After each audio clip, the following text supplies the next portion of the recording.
$867 billion worth of cars are sitting unsold across America. Rows of shiny metal no one's buying. The car market is collapsing fast, and the fallout is just beginning. That number alone is bigger than what the US spends on national defense in a year. Everywhere you look, dealer lots are packed tight. Endless rows of shiny cars sitting still. Batteries drained, paint fading under the sun, and hope fading with them. Just a couple of years ago, people were lining up and paying thousands over sticker just to get their hands on a new ride. Now dealers can't give them away. Inventory has exploded. Around 2.8 million new vehicles are sitting across the country, way above what's considered healthy for the market. How did the industry go from making record profits to drowning in unsold cars? We're about to uncover how this mess began, the greed that pumped up the market, the crash that no one saw coming, and how this chaos could finally work in your favor. When the world shut down in 2020, the auto industry didn't just slow down. It slammed into a wall. Assembly lines went quiet, shipping routes collapsed, and the global semiconductor shortage hit like a sledgehammer.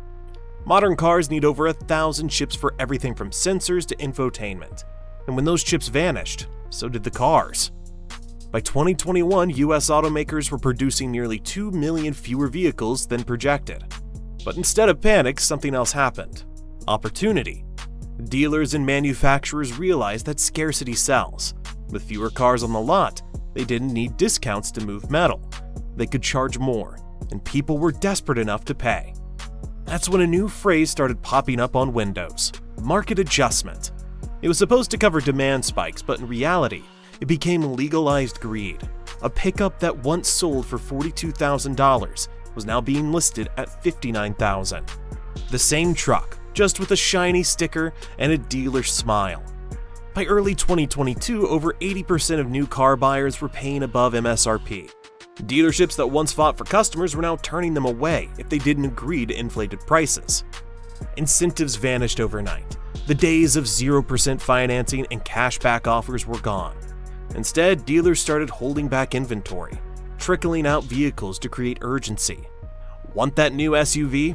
You'd need to place a non-refundable deposit, sometimes months in advance, just for a chance to buy it.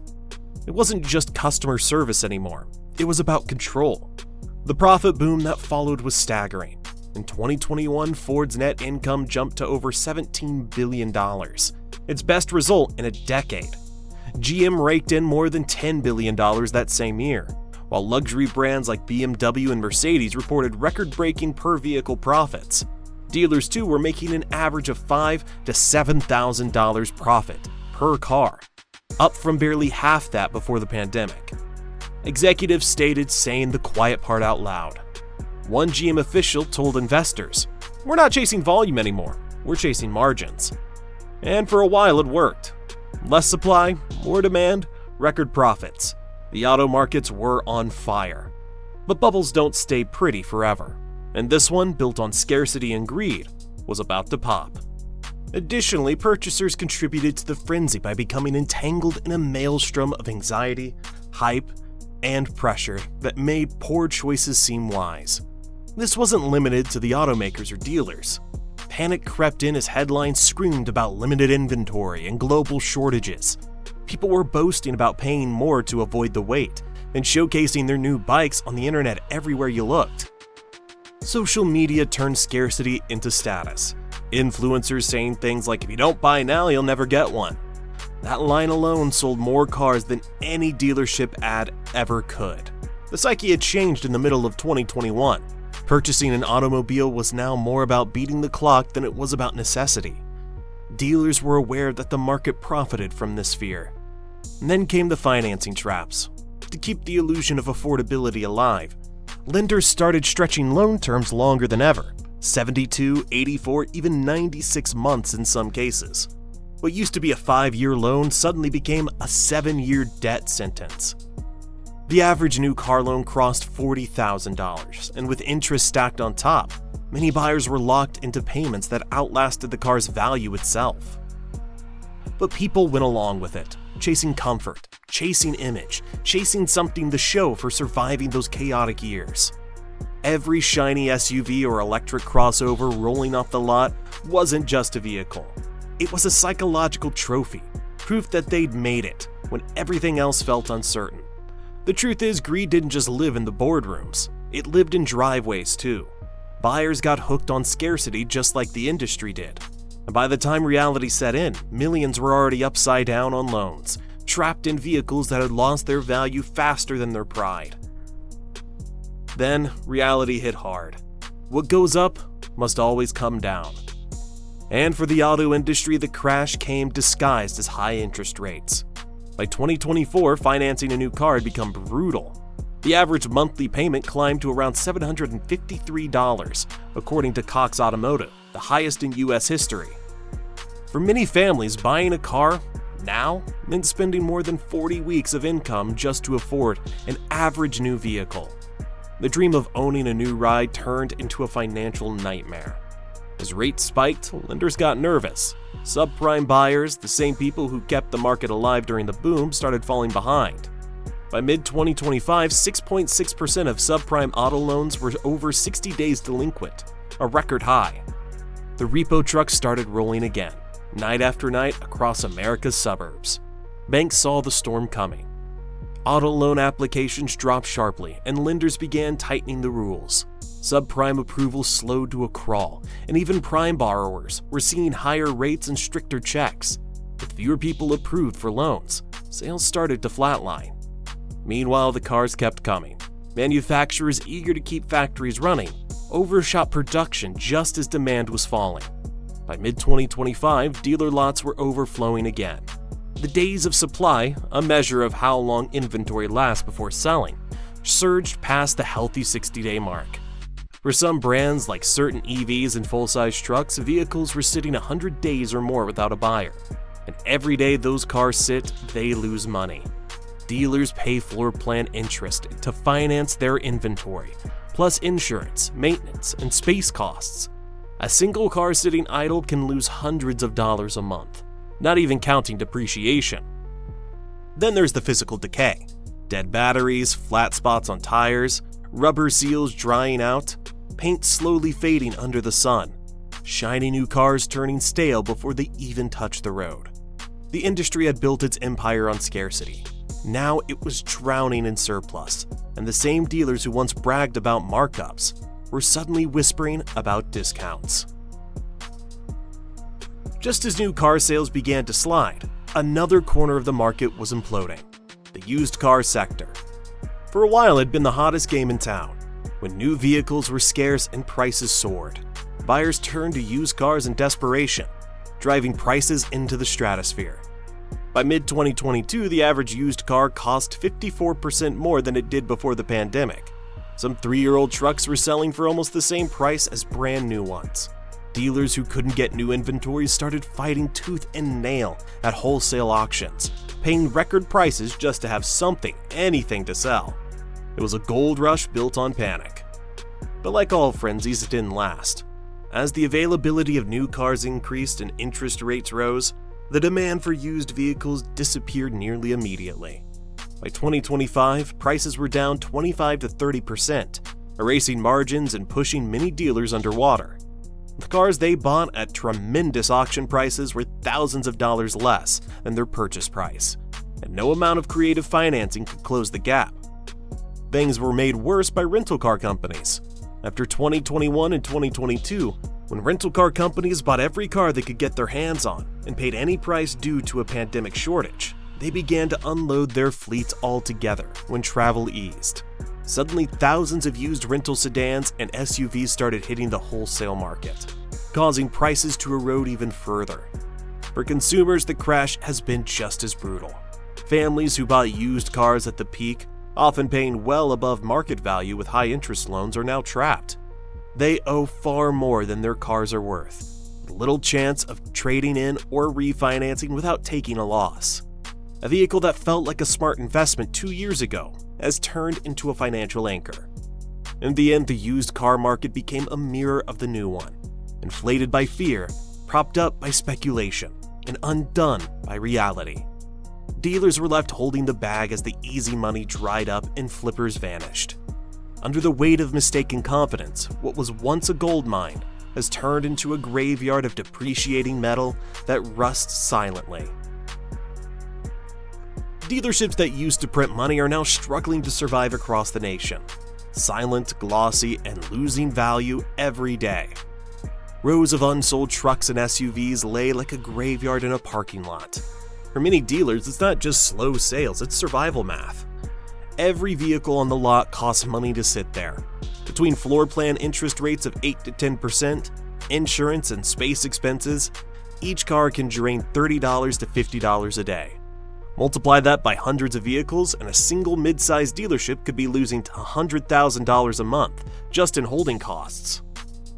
Imagine starting every morning not by counting profits, but by checking how much interest you owe on cars that still haven't sold. That's the new normal.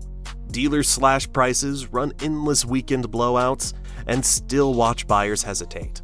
Some are cutting $8,000 off Silverados and offering no payments for 90 days just to clear the lot. Trucks and SUVs, once guaranteed moneymakers, now sit for months. A brand new Suburban can lose $4,000 in value before its first test drive. Many dealers admit they're selling some cars at a loss, not because they want to, but because they need to free up cash before the next interest cycle hits. Desperation has replaced arrogance. Dealers are calling back old customers, offering to buy out leases early, and pushing extended test drives. Anything to get movement on the lot. One dealer summed it up best. We're not trying to make money anymore, we're just trying not to lose our shirts. And as the dust settles, it's clear.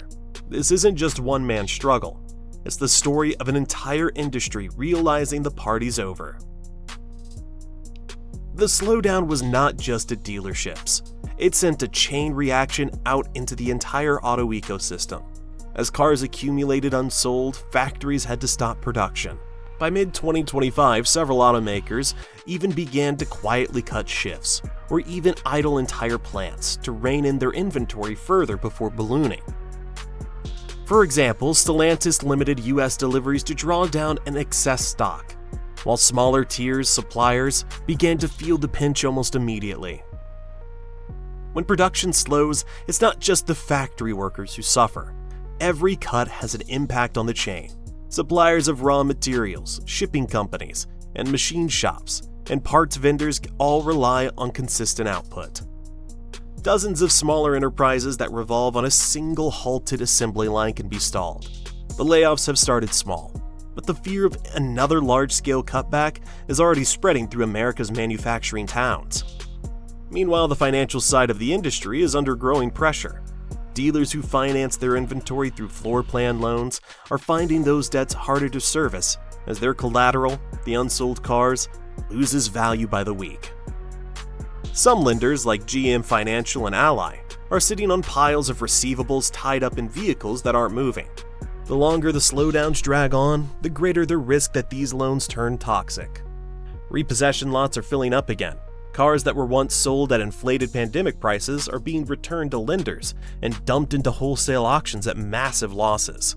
And for the average driver, the pain is personal. Many people who bought cars at peak prices in 2021 and 2022 now owe thousands more from their vehicle's worth.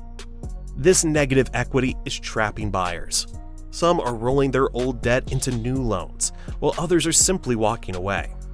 The fallout is hitting local economies too. Towns built around auto plants are seeing reduced hours, layoffs, and less traffic in diners. Laundromats and hardware stores. Every paycheck lost at a factory means fewer dollars spent in the neighborhood. What began as a pricing bubble has now turned into a full-scale economic drag, one that reaches far beyond car lots and into the everyday lives of people who had nothing to do with the greed that built it. Behind every unsold car sitting on a dealer lot, there's a ripple effect that stretches far beyond the showroom floor, reaching into neighborhoods, small towns, and the lives of the people who built those cars in the first place. Across the Midwest and the South, small manufacturing towns that once thrived on auto production are starting to feel the chill. Machine shops that supplied engine parts, stamping plants, and plastic factories are slowing or shutting down altogether. In places like Flint, Michigan, and Toledo, Ohio, where generations have worked in or around the auto trade, temporary layoffs are quietly becoming permanent. It's not just factory workers. Tow truck operators and car haulers, the people who move vehicles from plant to port to dealership, are watching contracts dry up. With fewer deliveries going out, many transport firms are parking their own trucks, unable to justify fuel and insurance costs with business so thin. And then there are local businesses that orbit around the auto world. The diners outside the plant gates, the mechanics who service fleet cars, the mom-and-pop tire shops, and parts distributors. When new car sales freeze, their customers vanish. A single dealership struggling to move inventory means fewer maintenance contracts, fewer parts ordered, and fewer cars coming in for service. One factory worker in Ohio described it simply: when they stop building cars, the whole town stops moving. Every unsold vehicle represents not just lost revenue, but lost hours, lost paychecks, and lost stability. The slowdown that began with overproduction has become a slow bleed through the communities that helped build America's cars in the first place. It's the human cost that few headlines mentioned. The silent collapse of a system that relies on movement, because when car sales halt, the industry doesn't stop. The lives that built themselves around it do. Before the buyer's market began to turn, another part of the industry was already unraveling: the electric vehicle gamble. What was supposed to be the future of mobility quickly turned into one of the biggest overestimations the auto industry has ever made. In 2021 and 2022, analysts were predicting an unstoppable wave of EV adoption. The headlines promised that by the middle of the decade, one of every 2 new cars sold would be electric. Automakers invested billions of dollars into making this vision a reality, constructing large battery plants, refitting production lines, and hustling more than a dozen new models to market. But there was one problem. The demand for electric vehicles they were counting on simply didn't materialize. Too many models launched too fast, and most were priced way out of reach. Mid-tier EVs were starting above $60,000, and luxury brands were pushing even higher. For the average family, those prices were impossible, especially as interest rates climbed and loan approvals tightened. The EV boom that was supposed to democratize clean transportation ended up catering to the few who could afford it. The infrastructure simply couldn't keep up. Charging stations in urban centers became congested, while rural areas barely had any at all. Range anxiety, the fear of running out of power with nowhere to charge, never truly went away. And when winter hit or road trips stretched too far, the promise of convenience quickly turned into frustration. Even government incentives began to lose their shine. Those who quickly bought in received federal tax credits and state rebates. But that barely made an impact, with costs rising and qualification criteria getting stricter. A $7,500 rebate didn't mean much when the vehicle itself cost $20,000 more than its gas-powered counterpart. The cracks were evident everywhere by 2024 and 2025. Ford's EV division lost billions of dollars annually. After slow sales and rising losses, GM curtailed the scale of its EV rollout. Startups that once looked unstoppable, like Rivian and Lucid, faced cash burn and declining orders. The green revolution had become a red line on the balance sheet. Many vacancies once meant for the next generation of mobility were filled instead with unsold battery electric cars, proof that hype doesn't equal adoption. The future arrived too early, too expensive, and too out of touch with what real buyers were ready for. The EV gamble was not just about technology, it was about timing, expectation, and arrogance. As the rest of the market began to tumble, the miscalculation kept adding to the kindling. After years of inflated prices and empty lots, the tables have finally turned. The buyer, not the dealer, holds the power again. Walk into a dealership today and you'll see banners that would have been unthinkable 2 years ago.